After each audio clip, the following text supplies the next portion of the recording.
अस्सलाम वालेकुम dear students, I am Waqar and welcome to my channel stars of economics. Students, आज का जो हमारा लेक्चर है वो एग्ज़ाम्स के पॉइंट ऑफ व्यू से बहुत ही इंपॉर्टेंट क्वेश्चंस है, जिसका नाम है प्रोडक्शन पॉसिबिलिटीज़ का, जिसे पीपीसी भी कहते हैं। एग्ज़ाम्स के अंदर इसके और नेम से भी क्वेश्चंस आते हैं, अपने परेशान नहीं होने, मैंने वो भी मेंशन कर दिए हैं कि इसको और नेम से कैसे क्वेश्चंस एग्ज़ाम्स में आते हैं।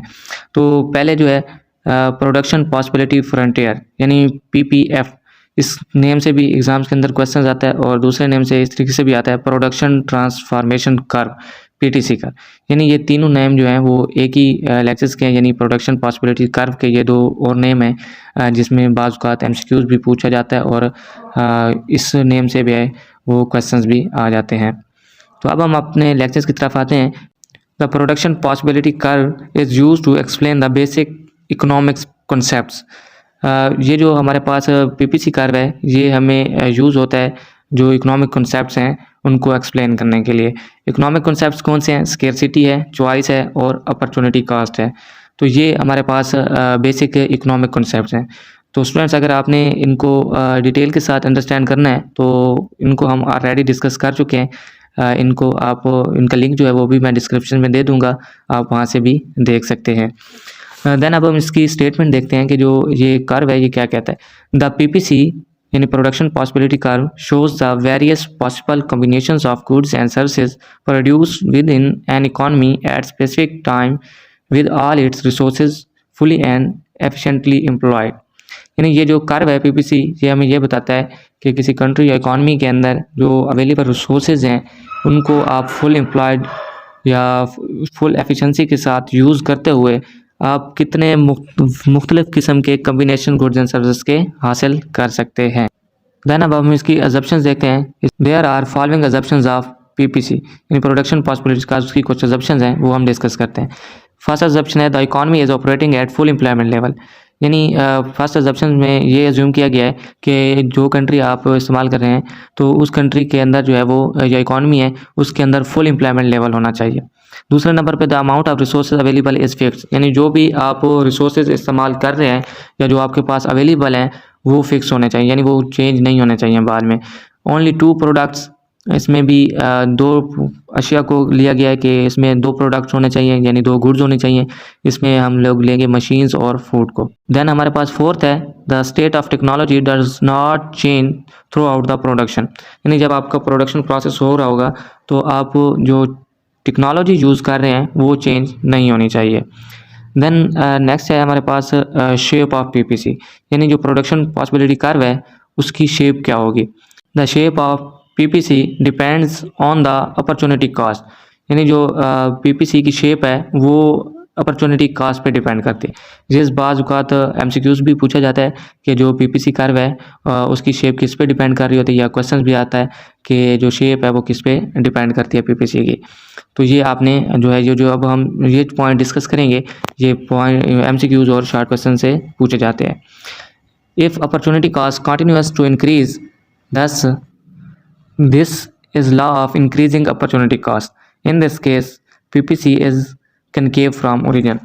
तो शेप में बताया गया है कि अगर आपकी अपॉर्चुनिटी कॉस्ट कंटिन्यूअसली इंक्रीज़ हो रही होगी तो उस वक्त आपका law of increasing opportunity cost apply होगा, और इस सूरत में जो है वो पीपीसी की जो शेप होगी वो कनकेव होगी। इसी तरीके से अगर if opportunity cost continuously decrease thus this is law of decreasing opportunity cost. In this case PPC is convex from origin. इस तरीके से अगर अपॉर्चुनिटी कॉस्ट मुसलसल जो है वो डिक्रीज़ हो रही होगी तो उस वक्त law of decreasing opportunity cost apply होता है, और उस वक्त जो है वो आपका जो प्रोडक्शन पॉसिबिलिटी कर्व है उसकी शेप जो होती है वो कन्वेक्स होती है। इस तरीके से थर्ड पॉइंट है if opportunity cost is constant thus this is law of constant opportunity cost. यानी अगर आपकी जो अपॉर्चुनिटी कॉस्ट है वो कांस्टेंट रहती है हर कम्बिनेशन पे, तो उस वक्त जो आपका कांस्टेंट जो लॉ है वो अपॉर्चुनिटी का कांस्टेंट लॉ अप्लाई होगा। तो इस सूरत में जो पीपीसी कर्व होगा वो आपका लीनियर बनेगा, यानी एक स्ट्रेट लाइन की सूरत में लीनियर होगा। ये तीन कंडीशन थी जो हमने डिस्कस की, ये बाज़ औक़ात एमसीक्यूज़ और शॉर्ट में पूछी जाती हैं। But typically PPC is concave shaped, यानी हम लोग ये देखते हैं कि जो हम अमूमी तौर पे ये देखते हैं जो पीपीसी कर्व है वो कनकेव होता है।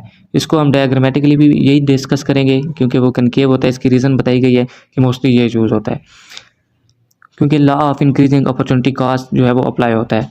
Because more and more units of one commodity are sacrificed to gain an additional unit of another commodity. यानी जब आप अगले से अगला यूनिट किसी एक गुड्स का हासिल कर रहे होते हैं, तो उसके बदले में जो दूसरी गुड्स है उसके उतने यूनिट्स वो जो है वो आपके छोड़ने पड़ते हैं। यानी आप एक यूनिट दूसरी गुड्स का यूज़ कर रहे हैं, तो उसके बदले में जो दूसरी गुड है उसके यूनिट्स आपको सेक्रीफाई करने पड़ेंगे। तो इस वजह से जो आपका पीपीसी कर्व है वो कनकेव होता है, क्योंकि यहाँ पे law of increasing opportunity cost apply होता है। तो अब हम चलते हैं अपने डायग्राम की तरफ। जो टॉपिक डिस्कस किया वो हम लोग डायग्रामेटिकली और टेबल के ज़रिए इसकी एक्सप्लेनेशन देखते हैं। तो ये है हमारे पास प्रोडक्शन पॉसिबिलिटी कर्व, जिसमें हम लोग डायग्रामेटिकली देखेंगे कि एक कंट्री के अंदर जो अवेलेबल रिसोर्सेज हैं उनको इस्तेमाल करते हुए कितने मुख्तलिफ कम्बिनेशन गुड्स एंड सर्विसेज के हासिल कर सकते हैं। अजप्शंस के मुताबिक हमने देखा कि फुल एम्प्लॉयमेंट लेवल होना चाहिए इकॉनमी के अंदर, और दूसरा ये था कि 2 गुड्स होने चाहिए, और जो आपको अवेलेबल फैक्टर्स ऑफ प्रोडक्शन हैं वो जो है वो फिक्स होने चाहिए। तो अब हमने 2 एक्सेस लिए, एक एक्स एक्सेस और वाई एक्सेस। अजप्शन के मुताबिक हमने 2 ही गुड्स ली। एक्स एक्सेस पे हमने बटर गुड्स को लिया है, और दूसरे वाई एक्सेस पे हमने सेविंग मशीन्स को लिया है। जो एक्स एक्सिस गुड है, बटर जो है वो लेबर इंटेंसिव टेक्निक से प्रोड्यूस की गई है, और जो सेविंग मशीन है वो कैपिटल इंटेंसिव टेक्निक से प्रोड्यूस की गई है। तो ये मैक्सिमम रिसोर्सेज यूज़ करते हुए जो कंट्री है उसने एक्स गुड के 5000 केजी प्रोड्यूस किए हैं, और जो सेविंग मशीन के जो है वो 15000 यूनिट्स जो है वो प्रोड्यूस किए हैं। अब हम इसको मज़ीद एक्सप्लेन करेंगे, क्योंकि हमने देखा कि जो हमारे पास पीपीसी कार्य होता है वो हमें एक्सप्लेन करता है स्केर्सिटी, चॉइस और अपॉर्चुनिटी कॉस्ट को। तो अब हम डेफिनेशन के मुताबिक ये देखेंगे फर्स्ट ऑफ ऑल कि कितने मुख्तलिफ कम्बिनेशंस जो है वो हासिल कर सकती है, यानी कितने यूनिट्स जो हैं वो एक्स गुड्स के प्रोड्यूस कर सकती है, और कितने यूनिट जो है वो वाई गुड्स के प्रोड्यूस कर सकती है। फ्रेंड्स, इसकी एक्सप्लेनेशन से पहले मैं आपको एक और चीज़ बता दूं, क्योंकि हमने अभी डिस्कस किया है कि जो शेप ऑफ पीपीसी होती है वो डिपेंड करती है अपॉर्चुनिटी कास्ट पे। अगर आपकी अपॉर्चुनिटी कास्ट जो है वो मुसलसल जो है वो इंक्रीज़ हो रही होगी, तो आपका जो कर्व है वो कनकेव होगा।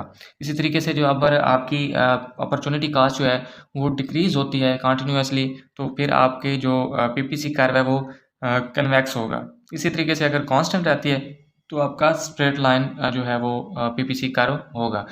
हमने देखा कि अमूमन जो टिपिकली होते हैं वो आपकी जो प्रोडक्शन पॉसिबिलिटी कर्व होता है वो कनकेव होता है, यानी उसकी जो अपॉर्चुनिटी कास्ट है हर एडिशनल यूनिट पे वो इंक्रीज होती चली जाती है। यही बेसिकली हम इस डायग्रामेटिकली भी देखेंगे, जो आपका पीपीसी कर्व है वो कनकेव होता है। अब हम देखते हैं कि बिलफर्ज हमारे पास पॉइंट ए आ गया।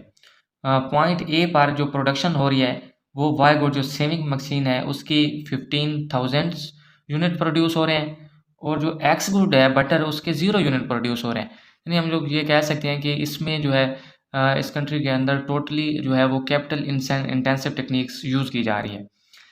देन नेक्स्ट एडिशनल यूनिट्स जब प्रोड्यूस होता है उस इकॉनमी के अंदर या कंट्री के अंदर, बी कम्बिनेशन पे हम देखते हैं कि 14 यूनिट्स जो है वो वाई गुड्स के प्रोड्यूस हो रहे हैं उस कंट्री के अंदर, 1 यूनिट जो है वो एक्स गुड बटर का प्रोड्यूस हो रहा है।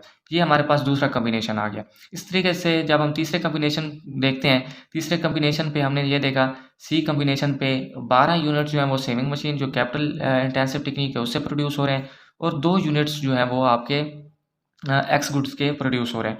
इस तरीके से डी कम्बिनेशन पे हमारे पास 9 यूनिट्स जो हैं वो प्रोड्यूस हो रहे हैं वाई गुड्स के, और 3 यूनिट प्रोड्यूस हो रहे हैं एक्स गुड के। इस तरीके से ई कम्बिनेशन पे जो है हमारे पास 6 यूनिट जो हैं वो वाई गुड्स के प्रोड्यूस हो रहे हैं, और हमारे पास 4 यूनिट जो है वो एक्स गुड्स के प्रोड्यूस हो रहे हैं। इस तरीके से हमारे पास जो पॉइंट एफ है, अब यहाँ पे हम देख रहे हैं कि जो हमारे पास 5 यूनिट जो हैं वो एक्स गुड्स के प्रोड्यूस हो रहे हैं, और 0 यूनिट जो है वो वाई गुड्स के प्रोड्यूस हो रहे हैं। यानी अब हम इसमें ये देख सकते हैं कि अगर वो कंट्री अगर टोटल कैपिटल इंटेंसिव है तो वो टोटल 5000 केजी बटर प्रोड्यूस करेगी, और 0 1000 यूनिट जो है वो सेविंग मशीन प्रोड्यूस करेगी। इसी तरीके से अगर वो कैपिटल इंटेंसिव टेक्निक है तो उसके लिए वो जो है वो 15,000 यूनिट्स जो है वो वाई गुड्स के प्रोड्यूस करेगी और 0 यूनिट जो है वो एक्स गुड्स के प्रोड्यूस करेंगी। तो जो हमने उसमें पढ़ा थ्योरी के अंदर, वो हम पीपीसी का वो हमें ये बताता है कि आप अपने अवेलेबल रिसोर्सेज को इस्तेमाल करते हुए मुख्तलिफ कम्बिनेशन जो है वो हासिल कर सकते हैं। तो यही कम्बिनेशन हमें बताते हैं कि जो हमें कम्बिनेशन हासिल हुए ABCDEF, तो हम अपने रिसोर्सेज को इस्तेमाल करते हुए ये कम्बिनेशन हासिल कर सकते हैं। देन हमने बात की उसके अंदर के जो आपका कर्व होता है वो कनकेव होता है। उसकी कंडीशन हमने पढ़ी थी कि अपॉर्चुनिटी कास्ट जो है वो कंटिन्यूसली इंक्रीज होती है। तो हम यहाँ पे देखें अपॉर्चुनिटी कास्ट क्या थी। अपॉर्चुनिटी कास्ट भी यही है कि आप सेकंड बेस्ट अल्टरनेटिव को चॉइस करते हैं, तो उसके बदले में जो फर्स्ट जो दूसरी चीज़ जो बेस्ट है उसको जो छोड़ते हैं उसकी कास्ट आपकी अपॉर्चुनिटी कास्ट कहलाती है। तो जब हम पॉइंट ए पे थे तो 15 यूनिट थे। जैसे हम बी पॉइंट कम्बिनेशन हासिल किया उसमें हम देख रहे हैं कि क्योंकि एडिशनल यूनिट हम जब दूसरी गुड्स का हासिल कर रहे हैं तो उधर से हमने वाई गुड्स को छोड़ा, तो इधर से हमने एक यूनिट छोड़ा। इसी तरीके से जब सी पॉइंट पर पहुंचे तो हमारे पास कितने 12 यूनिट से हमने यानी अब 2 यूनिट छोड़े हैं यहाँ से, जब नेक्स्ट एडिशनल यूनिट हमने हासिल किया। इसी तरीके से जब हम डी पॉइंट पर पहुंचे तो हमने 12 से 9 यानी अब 3 यूनिट हम जो है वो अपॉर्चुनिटी कास्ट को दे रहे हैं। तो इसीलिए ये था कि जो आपकी अपॉर्चुनिटी कास्ट है वो इंक्रीज़ होती जा रही है हर अगले यूनिट को हासिल करने के लिए। इस तरीके जब हम ई पॉइंट पे पहुँचे तो आपके पास कितना है 6 यूनिट आप बचे। इसी तरीके से जब आपकी पॉइंट एफ पे हमने कम्बिनेशन हासिल किया तो 6 से 0 यानी 6 यूनिट जो है वो हमने अपॉर्चुनिटी कास्ट के लिए सेक्रीफाइस किए। तो इस वजह से हमारा जो पीपीसी कर्व है वो हमारे पास क्या बना है, कनकेव बना है। इसीलिए अमूमी तौर पर जो है वो आपका जो कर्व होता है वो कनकेव होता है। बाकी अगर आपने मोर एक्सप्लेनेशन करनी है तो आप वो हेडिंग्स दे के कि अगर अपॉर्चुनिटी कास्ट कंटिन्यूसली डिक्रीज हो रही होती है तो आपका जो पीपीसी कर्व है वो कन्वेक्स बनता है, तो फिर वो लेदर डायग्राम के अंदर भी बना सकते हैं। इसी तरीके से अगर आप कहें कि कांस्टेंट रहती है तो आप स्ट्रेट लाइन से यानी वो आप लेंथ ही करना चाहें तो आप भी बना सकते हैं। देन हमने बात की इस टॉपिक के अंदर पीपीसी कर्व जो है वो हमें एक्सप्लेन करता है स्केयरसिटी की, चॉइस की और अपॉर्चुनिटी कास्ट की। फर्स्ट ऑफ ऑल हम देखते हैं स्केयरसिटी। स्केयरसिटी का मतलब यही था कि आपके पास जो है वो ख्वाहिशात जो हैं वो लामहदूद हैं और आपके पास रिसोर्सेज कम हैं। तो ये जो पॉइंट है जी तक, यानी इस कम्बिनेशन को तो हमने अवेलेबल रिसोर्सेज थे इससे तो हमने हासिल कर लिए, लेकिन इससे जो हमारे पास डायग्रामेटिकली टोटल हम एरिया देखें जी तक, तो ये बिसाइड द पीपीसी कर्व, यानी जो पीपीसी कर्व के बाहर का हिस्सा है वो हमारे पास स्केयरसिटी में आता है, यानी अनअटेनेबल है। यानी हमारे पास जो जितने भी रिसोर्सेज थे हम उससे इतनी प्रोडक्शन हासिल कर सकते थे, लेकिन इंसान की ख्वाहिशात ज़्यादा हैं और रिसोर्स जो हैं वो लिमिटेड है। तो इस वजह से जो इससे बाहर पीपीसी कर्व से बाहर वाला हिस्सा है वो हमारे पास स्केयरसिटी के अंदर आता है। देन हमने अपॉर्चुनिटी कास्ट की बात की। अपॉर्चुनिटी कास्ट यही था कि हम जब नेक्स्ट यूनिट हासिल करते हैं, यानी किसी एक्स गुड्स का जो नेक्स्ट यूनिट हासिल करते हैं उसके बदले में हम जो दूसरी चीज़ होती है उसके जो यूनिट छोड़ते हैं वो हमारे पास अपॉर्चुनिटी कास्ट होती है। तो अगर हम लोग ये देखें कि जब स्केयरसिटी होती है तो वहाँ पे चॉइस का प्रॉब्लम पैदा होता है। तो जब हम पॉइंट डी से कम्बिनेशन डी से ई तक आते हैं तो ये हमारी चॉइस है कि हमने कौन सी जो है वो प्रोडक्शन चॉइस करनी है, क्योंकि जो हमारे हम यही देखते हैं जो हमारे लिए मोर इम्पोर्टेंट चीज़ होती है हम लोग उसकी चॉइस करते हैं। तो अगर हम यहाँ पे डी से ई पॉइंट तक देखें तो यहाँ पे हमने जब नेक्स्ट यूनिट एडिशनल हासिल की। बाकी अगर आपने मोर एक्सप्लेनेशन करनी है तो आप वो हेडिंग्स दे के कि अगर अपॉर्चुनिटी कास्ट कंटिन्यूसली डिक्रीज हो रही होती है तो आपका जो पीपीसी कर्व है वो कन्वेक्स बनता है, तो फिर वो लेदर डायग्राम के अंदर भी बना सकते हैं। इसी तरीके से अगर आप कहें कि कांस्टेंट रहती है तो आप स्ट्रेट लाइन से यानी वो आप लेंथ ही करना चाहें तो आप भी बना सकते हैं। देन हमने बात की इस टॉपिक के अंदर पीपीसी कर्व जो है वो हमें एक्सप्लेन करता है स्केयरसिटी की, चॉइस की और अपॉर्चुनिटी कास्ट की। फर्स्ट ऑफ ऑल हम देखते हैं स्केयरसिटी। स्केयरसिटी का मतलब यही था कि आपके पास जो है वो ख्वाहिशात जो हैं वो लामहदूद हैं और आपके पास रिसोर्सेज कम हैं। तो ये जो पॉइंट है जी तक, यानी इस कम्बिनेशन को तो हमने अवेलेबल रिसोर्सेज थे इससे तो हमने हासिल कर लिए, लेकिन इससे जो हमारे पास डायग्रामेटिकली टोटल हम एरिया देखें जी तक, तो ये बिसाइड द पीपीसी कर्व, यानी जो पीपीसी कर्व के बाहर का हिस्सा है वो हमारे पास स्केर्सिटी में आता है, यानी अनअटेनेबल है। यानी हमारे पास जो जितने भी रिसोर्सेज थे हम उससे इतनी प्रोडक्शन हासिल कर सकते थे, लेकिन इंसान की ख्वाहिशात ज़्यादा हैं और रिसोर्स जो है वो लिमिटेड है। तो इस वजह से जो इससे बाहर पीपीसी कर्व से बाहर वाला हिस्सा है वो हमारे पास स्केर्सिटी के अंदर आता है। देन हमने अपॉर्चुनिटी कास्ट की बात की। अपॉर्चुनिटी कास्ट यही था कि हम जब नेक्स्ट यूनिट हासिल करते हैं, यानी किसी एक्स गुड का जो नेक्स्ट यूनिट हासिल करते हैं उसके बदले में हम जो दूसरी चीज़ होती है उसके जो यूनिट छोड़ते हैं वो हमारे पास अपॉर्चुनिटी कास्ट होती है। तो अगर हम लोग ये देखें कि जब स्केर्सिटी होती है तो वहाँ पे चॉइस का प्रॉब्लम पैदा होता है। तो जब हम पॉइंट डी से कम्बिनेशन डी से ई तक आते हैं तो ये हमारी चॉइस है कि हमने कौन सी जो है वो प्रोडक्शन चॉइस करनी है, क्योंकि जो हमारे हम यही देखते हैं जो हमारे लिए मोर इम्पोर्टेंट चीज़ होती है हम लोग उसकी चॉइस करते हैं। तो अगर हम यहाँ पे डी से ई पॉइंट तक देखें तो यहाँ पे हमने जब नेक्स्ट यूनिट एडिशनल हासिल किया 3 से 4 यूनिट किए, तो यहाँ से हमें 3 यूनिट जो है वो सेक्रीफाई करने पड़े, यानी हमें डी पॉइंट से ई पॉइंट तक आने तक हमें अपॉर्चुनिटी कास्ट जो है वो 3 यूनिट की सेक्रीफाई करनी पड़ी है। तो ये था हमारे पास स्टूडेंट्स पीपीसी कर्व जिसके अंदर डिस्कस किया, उसी को हमने एक्सप्लेन किया है डायग्रामेटिकली। अब हम इसी का टेबल बनाते हैं, देखते हैं कि जो ये डायग्राम है उसकी टेबल के मुताबिक जो है वो एक्सप्लेनेशन क्या होती है। क्योंकि हमने स्टूडेंट्स पहले डायग्राम इसलिए बनाए क्योंकि जो हमारे पास पीपीसी कर्व है वो कर्व होता है जो ये शो कर रहा होता है, इसलिए हमने पहले कर्व जो हमारे पास एक डायग्राम था उसकी एक्सप्लेनेशन देखी। उसी डायग्राम के मुताबिक अब हम लोग टेबल के मुताबिक उसकी एक्सप्लेनेशन देखेंगे।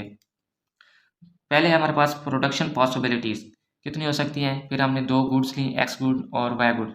वाई गुड सेविंग मशीन थी, वो कैपिटल इंटेंसिव थी, और बटर जो है वो लेबर इंटेंसिव टेक्निक से प्रोड्यूस की जा रही थी। अब हम देखते हैं कि कम्बिनेशन कितने हासिल हुए, A B C D E F, तो ये हमारे पास कम्बिनेशन हासिल हो गए। तो हमारे पास हम देखते हैं कि कम्बिनेशन ए पर वाई गुड्स के कितने यूनिट प्रोड्यूस हुए और एक्स गुड्स के कितने प्रोड्यूस हुए। तो हम ये देखते हैं ए पॉइंट के अंदर जो हमारे पास 15 जो है वो वाई गुड्स के हुए हैं, 0 जो है वो एक्स गुड बटर के प्रोड्यूस हुए हैं। इस तरीके से जब बी कम्बिनेशन पे हम देखें, बी कम्बिनेशन पे 14 यूनिट्स जो है वो किसके हुए हैं, वाई गुड्स के, और एक्स जो हमारी एक्स गुड है उसके 1 यूनिट प्रोड्यूस हुए हैं। इसी तरीके सी कम्बिनेशन पे हम देखते हैं तो 12 यूनिट्स जो हैं वो वाई के प्रोड्यूस हुए हैं और 2 यूनिट्स जो हैं वो एक्स गुड्स के प्रोड्यूस हुए हैं। इसी तरीके से डी कम्बिनेशन पे हम देखें तो 9 का जो है ये वाले 9 यूनिट्स जो हैं वो वाई गुड्स के प्रोड्यूस हुए हैं और एक्स गुड्स के 3 यूनिट्स प्रोड्यूस हुए हैं। तो ई पॉइंट पे अगर हम देखें तो 6 यूनिट्स जो है वो वाई गुड्स के प्रोड्यूस हुए हैं, 4 यूनिट्स जो हैं वो हमारे पास एक्स गुड्स के प्रोड्यूस हुए हैं। एफ पॉइंट के अंदर हम देखें कुछ 0.0 यूनिट्स जो है वो वाई गुड्स के हो गए और 5 यूनिट्स जो है वो आपके एक्स गुड्स के प्रोड्यूस हो रहे हैं। तो ए कम्बिनेशन पे जो है वो कंट्री जो है वो टोटली कैपिटल इंटेंसिव टेक्निक से प्रोडक्शन कर रही है, और एफ कम्बिनेशन पे जो है वो वही कंट्री जो है वो टोटली लेबर इंटेंसिव से प्रोडक्शन कर रही है। तो स्टूडेंट्स ये था हमारे पास प्रोडक्शन पॉसिबिलिटी कर्व का डायग्राम और टेबल के जरिए एक्सप्लेनेशन। इसमें भी अगर किसी किस्म का कोई क्वेश्चन है तो आप हमें कमेंट सेक्शन में पूछ सकते हैं, इससे भी आपको इजीली वे में आंसर दिया जाएगा। अगर आपको हमारी वीडियोस अच्छी लगी है तो आप हमारे चैनल को सब्सक्राइब करें, शेयर करें, लाइक करें और बेल आइकन को भी प्रेस कर दें ताकि जब न्यू नोटिफिकेशन आए तो आपको इजीली मिल सके।